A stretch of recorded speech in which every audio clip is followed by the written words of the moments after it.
North અમેરિકાના વિશાળ concrete જંગલ્સમાં smartphones અને સ્ટારબક્સના કપ્સ પકડીને ખળબળાટ મચાવતા મનુષ્યના ટોળાઓની વચ્ચે એક વિચિત્ર માઇગ્રેશન ચાલી રહ્યું છે. એ સર્વાઈવલનું નથી પણ હાસ્યનું છે. આ સાહસી પ્રવાસનું નામ છે ધ લવારી શો. પ્રથમ પહેલા અલ્ફા લવારી મનન દેસાઈ પોતાના બુલંદ અવાજ અને ચાપડ બુદ્ધિ માટે ઓળખાય છે. Just like the silverback gorilla વાંદરા of the rainforest, મનન પણ એના વર્ષોના સ્ટેજ પરના પરિશ્રમની તીક્ષ્ણ વૃત્તિ સાથે સ્ટેજ ડોમિનેટ કરે છે.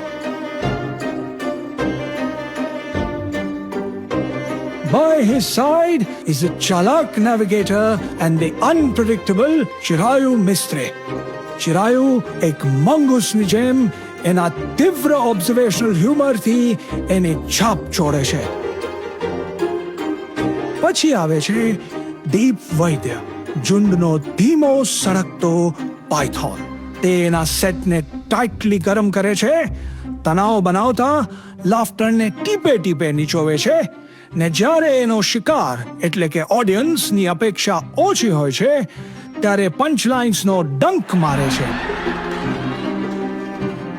ફાઇનલી આ ઝુંડનો સૌથી જુવાન લવારીનો અનુજ ચિત્તો ઓમ ભટ્ટ, ચાપડ, તાજો ને ભૂખ્યો, જેની વૃત્તિ કાચી છે તેમ છતાં એની ગર્જના અનમિસ્ટેકેબલી ઇફેક્ટિવ. દરેક રાત્રે આ પેક એમના શિકારના મેદાન સ્ટેજ પર હુંફાળી સ્પોટલાઇટ નીચે ઉભરી આવે છે.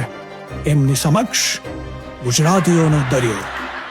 એક સમયે સ્કેપ્ટિકલ, હવે શરણાગતિ સ્વીકારતા, હાસ્યમાં ગરજતા, એમના ડિફેન્સીસને ત્યાગ અપાવતો એકમાત્ર સરળ પણ શક્તિશાળી હથિયાર લવારી.